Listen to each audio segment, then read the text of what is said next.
At 78 years old, Emmylou Harris finally talks about John Denver. Emmylou Harris was born on April 2, 1947 in Birmingham, Alabama. She is one of the most important voices in American music. People love her beautiful singing, her songs that come from the heart, and how she can sing country, folk, rock, and Americanasic all really well. When she was young, Harris was smart and good at art. She grew up in a military family. Her father was a Marine who was held as a prisoner during the Korean War. This made her strong and tough, and you can hear that in her music. Well, she went to the University of North Carolina at Greensboro, she studied drama, but she started to love folk music more and more. She loved artists like Joan Baez, Bob Dylan, and Pete Seeger. This love of music would pull her away from school and into a job that would change American roots music forever. Her early years as a musician were really hard. After moving to New York City in the late 1960s, she sang in Greenwich Village coffee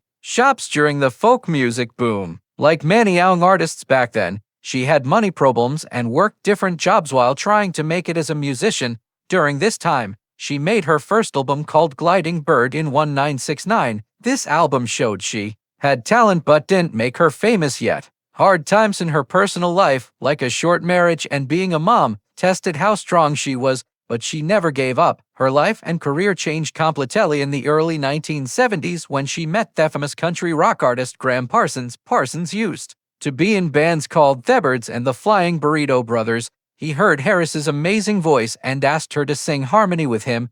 They worked together for only a short time, but it was really important. Together, they recorded GP in 1973 and Grievous Angel in 1974. These albums are now considered super important in country rock music. Harris's clear, beautiful harmonies made Parsons' work even better. Wiley taught her about traditional country music. Sadly, Parsons died from taking too many drugs in 1973. This made Harris very sad, but it also made her want to keep his musical ideas alive. She often called Parsons her music soulmate. Throughout her career, she honored his memory, making sure people will never forget his important work. After Parsons died, Harris started her own solo career with a new purpose. She signed with Reprise Records and made Pieces of the Sky in 1975, which made her famous. The album had her special mix of old country songs, covers of newer songs, and her own style. It introduced her to many more people. Hits like If I Could Only Win Your Love showed how she could make every song sound like her own, whether it was old or new. She quickly followed this success with more great albums. Elite Hotel in 1975, Luxury Liner in 1977, and Quarter Moon in a 10-Cent Town in 1978. Each one made people think of her as one of the most original and talented artists around. One of the coolest things about Harris's career is how she loves to work with other musicians. She worked with amazingly talented musicians, including the Hot Band, which had young Rodney Crowell and guitar player Albert Lee. She later worked with Dolly Parton and Linda Ronstadt as a trio, creating some of the most beautiful three-part harmonies in country music history. Her duets and team-ups crossed different types of music and different generations. She worked with everyone from Willie Nelson, Johnny Cash, Neil Young, and Bob Dylan to younger artists like Buddy Miller, Gillian Welch, and Ryan Adams. This spirit of sharing her art not only made her music better, but also built bridges between traditional country, modern folk, and rock music. Harris's music has always been very personal and often spiritual. Her songs often talk about love, loss, wanting something, forgiveness, and looking for meaning in life. She has never been afraid to show her feelings, and her ability to put real human emotions into her music is one reason why her work touches people so deeply. Albums like Wrecking Ball in 1995, made by Daniel Lanois, were big changes from her earlier country sound. Shows dreamy sounds and new ways of making music while keeping the honest emotions that make her music special.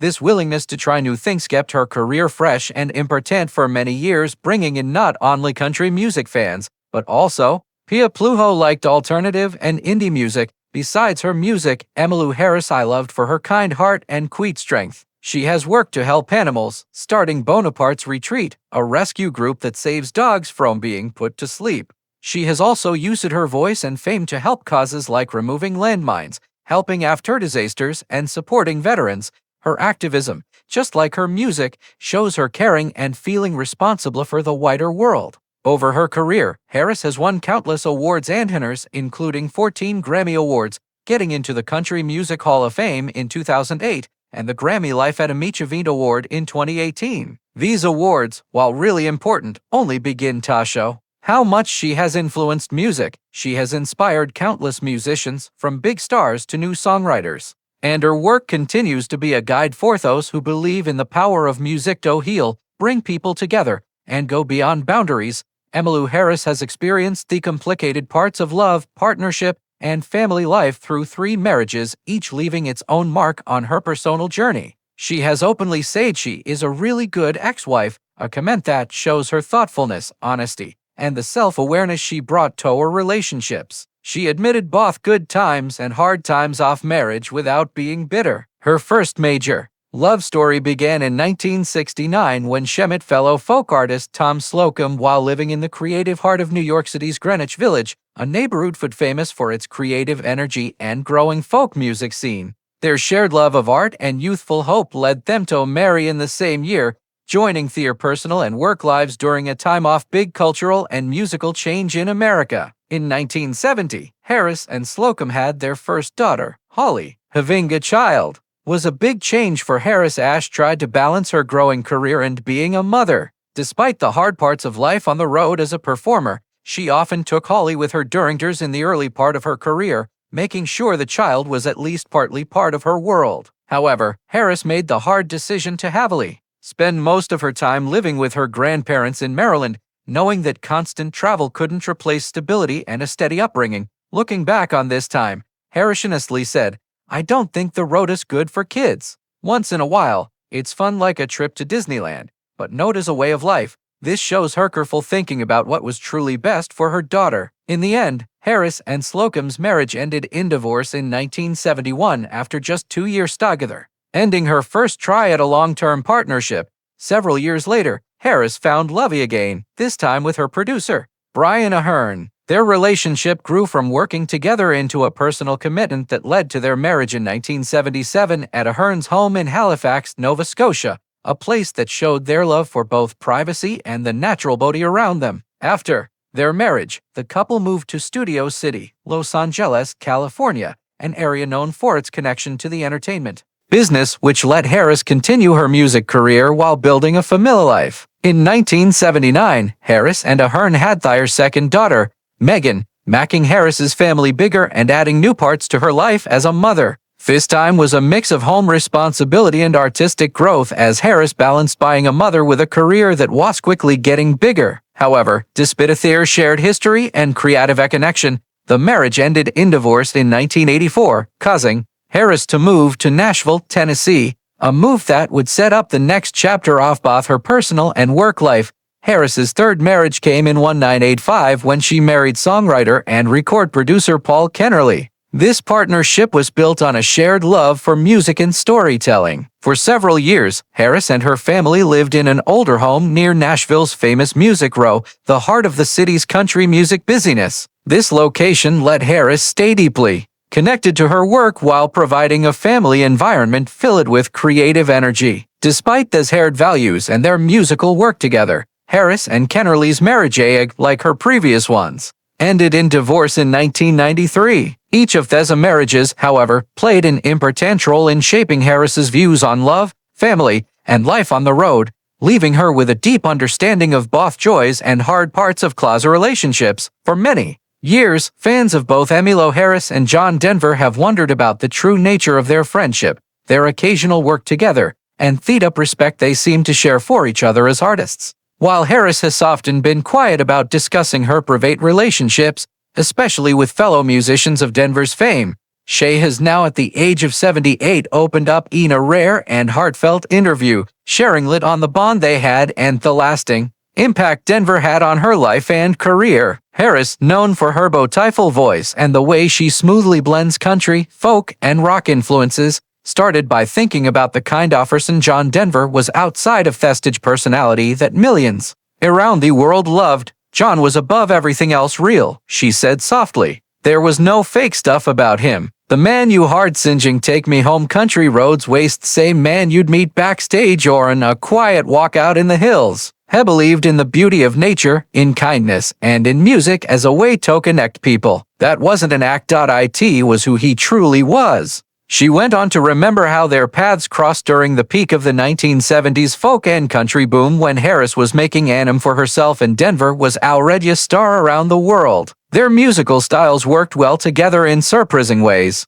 And while they never recorded a full album together, their performances, whether at benefit concerts or special events, are still fondly remembered by fans. Singing with John was easy, Harris said with a smile. Our voices just seemed to understand each other. He had this clear, soaring high voice, and when I'd come in with a harmony, it felt like we were making something bigger than both of us. There are remnants in music when you don't have to think. You just feel, and that's what it was like with him. As she spoke, Harris's tone changed to a more thoughtful one as she talked about the sad end of Denver's life in 1997 when he died in a plane crash at only 53 years old. Even after all these years, the memory is hard for her. I don't think anyone who knew him has ever fully gotten over that loss, she said. It was sudden, it was shocking, and it felt so unfair. John had so much more to give. He had this light, this presence that was meant to be around for a long time. When I heard the news, I just sat in silence for hours. I think part of me didn't want to believe it, but Harris was quick to add that while Denver's life ended too soon, his legacy lives on powerfully through his music and the environmental causes he supported. John was ahead of his time in so many ways, she said. He cared deeply about the planet, about saving nature, about reminding us to take care of this earth, long before it became common to talk about climate change or conservation. John was using his fame to say, we need to take care of this place we call home. And he did it not in a preachy way, but with love. Through his songs, when asked what she personally carries with her from her friendship with Denver, Harris paused thoughtfully before answering. I think what John gave me and so many others was permission to be real, she said. He never tried to fit into an image or bend himself to what the music business expected. He sang about what mattered to him even if it wasn't popular. That takes courage. And it reminded me that I could do the same, that I could sing songs that came from my heart, even if they didn't fit neatly into some category. In a way, John helped me stay true to myself as an artist. Now, as Harris thinks about her long and amazing career, she admits that talking publicly about Denver has not been easy because the feelings are still raw. But at 78, she feels it's important to share her memories of him, not only for herself, but for the generations of listeners who continue to discover his music.